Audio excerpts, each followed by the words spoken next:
Hello, hello. Thank you for joining. Thank you for joining.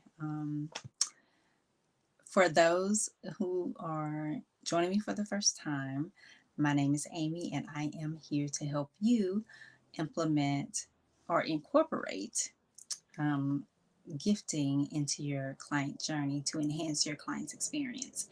Um, and before we go any farther, if you have not done it already, like the video and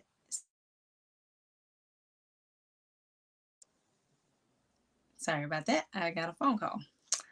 But if you haven't already, hit the like button and that subscribe button. But today I wanted to come on and talk to you about three things or three lessons that I learned from giving back gifts. I think last week, if you watched the video or the live from last week, we talked about my story and how I started gifting. In that video, I mentioned that there were three pivotal moments um, in my journey into gifting. Um, and two of those moments were really bad gifts. Were I'm sorry, I wouldn't say that they were really bad gifts, but they were not good gifts. Okay. The first one probably was really bad. But so I wanted to come back and share today the three lessons that I learned from that, um, because it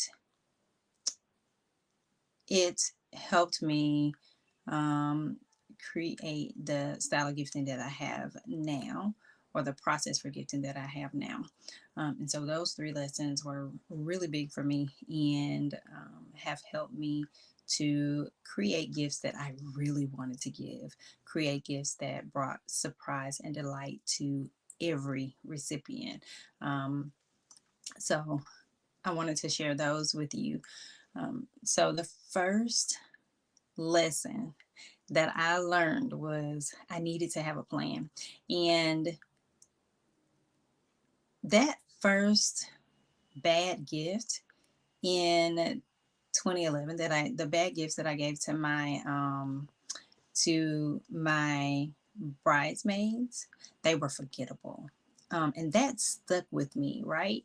Um, the fact that, you know, they were okay for getting those gifts.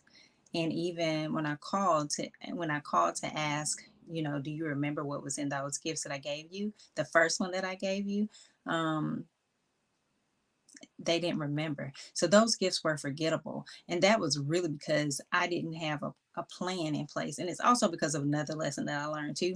But I didn't learn that lesson until later.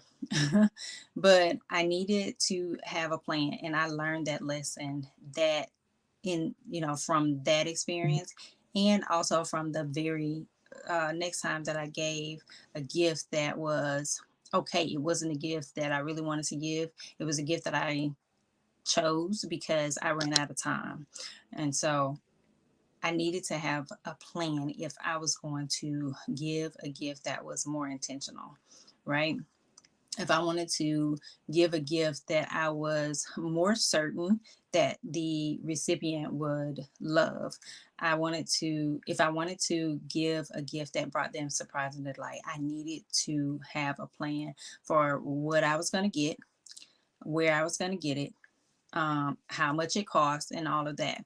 I needed to have a plan. So that has played an important part in the gifting since those two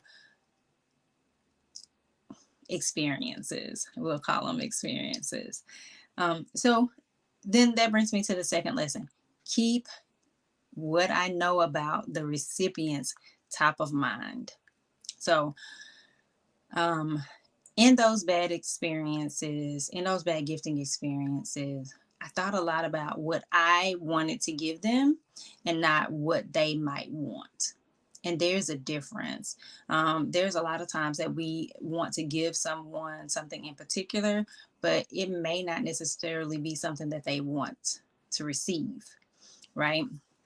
And I think I mentioned it last week or the week before.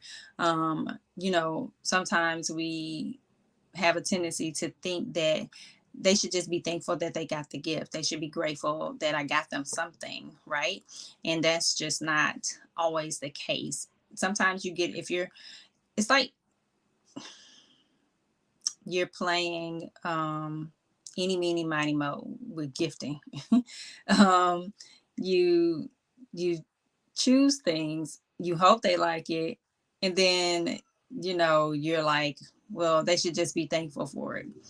And while they're probably very thankful, and have a lot of gratitude for the fact that you thought about them, thought enough about them to get them a gift. They might not necessarily want the gift that you gave if you play eeny, meeny, miny, mo, right? So I learned in that process to keep what I know about the recipients at the top of mind. Having a plan and keeping what I know about them at the top of mind would have definitely um, kept away a lot of the stress and the overwhelm that I was experiencing for those. And I'll back up just a little bit because, lesson one and lesson two, not having a plan and not assessing what I knew about the recipients caused me to run all over the place. I probably ran all over the place for my bridesmaids gifts because I had something in mind, but I never thought to look to see who had what I wanted to give. And then the second mistake, obviously, which was the second lesson, I didn't keep them at top of mind. I didn't really think through who my bridesmaids were, what their likes and wants were, and how I could create a gift that was tailored toward that, right? So if I had done that, that would have allowed me to have an experience without all the stress, without all the overwhelm, without all the running around, without going from store to store, right? And in my second gift experience, where I was standing in the middle of the store, almost in tears, right? So if I had kept that in mind, I would definitely have gone to certain stores and not run to every store trying to see if I can find something, right? And if I had a plan, I definitely wouldn't have waited to the last minute. And even if I did wait to the last minute, if I had a plan and I had thought about exactly what I wanted to get them, it wouldn't have taken me long. It wouldn't have taken me 3 or 4 hours to get what I needed, because I would have known exactly what store I was going to, what it was I was picking up, and how much it cost. I would have known that already. So it wouldn't have taken me as long, even if I had waited to the last minute. But of course, because I don't want the stress and overwhelm, I'm not gonna wait till the last minute to do it, because I have learned my lesson. Have a plan and keep what I know about the recipients at top of mind, right? And that brings me to my third lesson. The third lesson that I learned in those bad gifting experiences is that I wanted to make them memorable. In both cases, I don't think um, either of the recipients, any of the recipients, I should say, I don't think any of them remembered what I got. Now, for my bridesmaid, I circled back and gave them a gift after the wedding. Everybody remembered that gift. That's when I learned that lesson. Like, I needed to make the gift memorable. I needed to make it memorable in how it was presented, what I chose to go in it, the note that I wrote.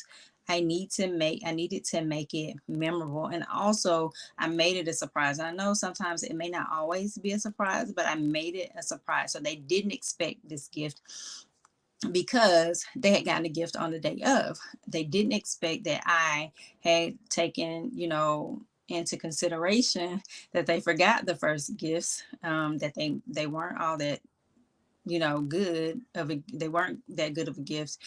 It wasn't that good of a gift to begin with. And they didn't necessarily want the things that was in it. But um, they didn't know that I had considered that, and then started to think about how can I make this more memorable for them so that these gifts are not, the second gift was not forgettable, because you don't want to give forgettable gifts. You want to make those gifts unforgettable, right? So remember last week I told a story about so when I first started, I was creating custom gifts for all occasions, right? So the one of the custom gifts that I created was for a baby shower, and it was a gift that I, like, one of my first gifts when I started gifting back in 2017. And I thought about what I could do, and this was even before I really started to um, be solid in my designing, in my gift designs, because I remember I was just starting, and just starting to do this for other people. Now I had done some things for myself, and for myself, I just, I create a Pinterest board of what I would want to give, and I would start to look at the things and look up the information that I needed to know whether or not they fit together. So in this situation, like I said, I was still not all that good in my designs, but um, I was able to think through, how will we present this gift? Like, how are things going to be arranged in the box? How will, when the person opens the gift, what is the first thing I want them to see? How do I want their eyes to move around when they look at the gift, right? What do I want to catch what do I want to catch their eye first? Right. And so I thought through all of those things to make that gift memorable for them. And not only was it memorable for the recipient, for the mom to be, it was also memorable for the it was also memorable for the person that gave the gift, and also for the people that were there witnessing her reaction to the gift when she opened the gift. So much so that when I saw one of the people who attended that baby shower, let's see, 4 years later, when I saw when I met one of the people, because I didn't know her prior to 2021. So this was in 2017 when the gift was given. I met a person who attended that baby shower in 2021, and when she realized that I was the person who created the gift that was given, um, you know, her reaction was exactly like I said in the last video. If you didn't see the reaction, if you don't know what reaction I'm talking about, then go back and watch the other video. It's good. But um, so that is um, so those are the things, that was one of the lessons that I learned um, in earlier on with that first bad gifting experience, because remember I circled back and I gave them a gift after the wedding. So it wasn't that long after that I learned that lesson and started to incorporate that in my gifting. um and it does take some time, because with each gift you start to think about the things that you can add, that you start visualizing um what it would look like when it's presented to the person. Um, I think,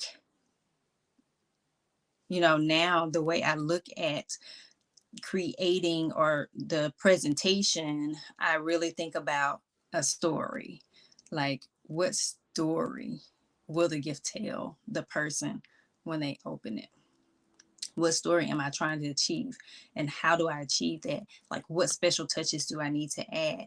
Do I need to have a particular type of tissue or paper, or particular uh, type of crinkle, particular color of crinkle, because colors, believe it or not, they stir up certain emotions, right? And so I think, or thinking about, this goes back to lesson number two, thinking about what memories will be attached to this item, like what's the significance of this item, that person.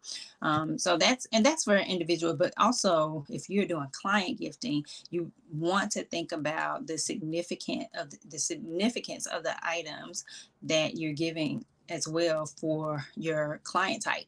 Um, you work to get to know your clients when you welcome them into um, your service, right? To the service that you're going to for them.